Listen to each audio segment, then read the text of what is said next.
Hello everybody, welcome back. This is Zach here from the Joyland team, and today I'm going to be showing you guys how to make quince jam. So, let's just get right into it, shall we? Now I have already pre-measured everything that we need to make this, just to save time, and everything that you're going to need is 3 cups of granulated sugar, 4¼ cups of tap water, 6 cups of the quince fruit cut up and grated up. So basically how you're going to do this is you're going to take your fruit, you're going to cut it up, you're going to take the cores out, throw them away, and put them in a food processor, and it should look like this. It's just a little bit brown because of oxidization, so don't be worried about that. Once we start boiling it, it's going to look perfect. And you're going to want a soup ladle thing and a wooden spoon to mix it up. And lastly, you're going to want to zest and cut and juice a lemon. So this is the zest part right here. And this is the lemon juice. And lastly, you're going to need a 6 to 8 quart pot, just like this one. Of course, this is where we're going to be making the jam inside of. So yeah, no more wasting time, let's get right into it. One thing I forgot to say, guys, is that this is a thick bottomed pot. You're gonna want this because if you don't do it, then the fruit might burn a little bit. So that's definitely something that you wanna keep in mind. Okay, so to get started, is take your water, pour it in, and take your fruit and gently put it in. You can use your hands, just make sure that you wash them beforehand. Alright, take your spoon and just kind of spread it out a little bit. Alright, once you have this spread out pretty evenly, you're going to turn it to high heat. Alright, and we're going to leave this here for a few minutes until it boils, and then we're going to come back to it. Alright guys, so one thing I do want to say real quick is you can see how brown this is right now. Now like I said, this is because of oxidization. It's not something to be alarmed about. But once this thing starts boiling, it's gonna lighten up quite a bit. So, alright, so we are only a couple minutes in, and as you can see, this has already been lightening up quite a bit. So, I think we are ready to put both the lemon juice and lemon stuff inside. So, these are the 2 little dishes right here. Put the lemon juice in.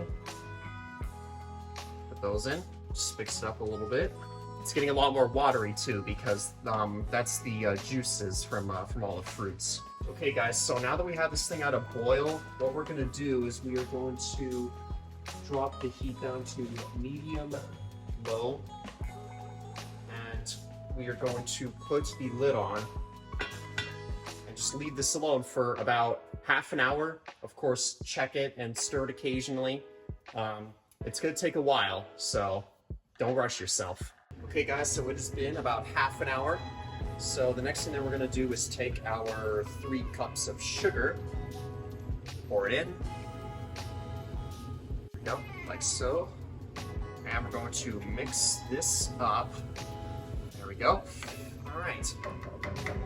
Now, what we're going to do is we're going to put the lid back on and have it simmer for another 30 minutes. Alright guys, so just like last time, we need to stir it occasionally so that the sugar doesn't burn, just like before. Okay guys, so it has been about 10 minutes, and I would say after about 10 minutes, I would honestly take the lid off and just let this thing, continue to do its thing. Okay guys, so this is fully boiled, it is ready to go, but we need to make sure that this is actual jam consistency. So to do that, we are going to be using this, where this is an emulsion blender. Basically what this is going to do is we're going to stick this tip right here into the jam, and we're going to move it around and stuff, and basically what that's going to do is it's going to blend it up to make it jam consistency. So here's how you do this.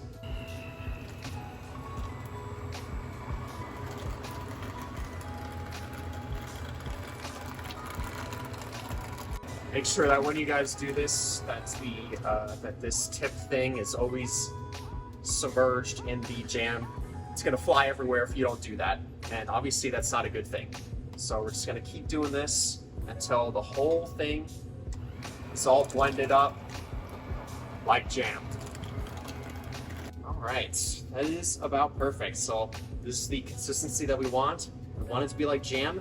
So yeah, once it looks like this, we can move on to the final step. Okay, so the last step is packaging, but before we can package it, we need to let this thing cool down for at least an hour. It's gonna take a while. It's gonna be very hot, and you don't wanna mess up any like jars or containers or anything that you guys use. So just let this sit here for about an hour to cool down, and then we will package it up, and I'll show you guys how to do that when the time arrives. Okay, so of course the last step is to package it. Now we let this thing cool for a while. Now, you can pretty much grab any container you want. This is just a glass jar thing with a funnel on it so we don't spill. All you really have to do is just put some of the jam in this little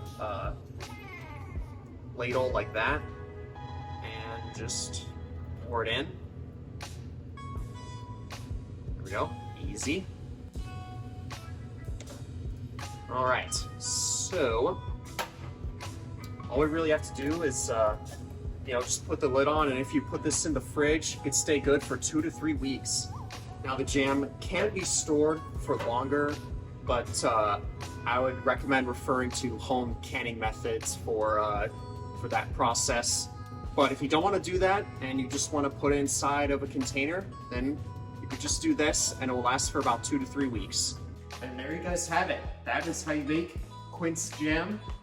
It's pretty easy to make. It is a bit time consuming, but it is pretty easy to make, and it goes good on so many things. I mean, you could put it on toast, you can put it on,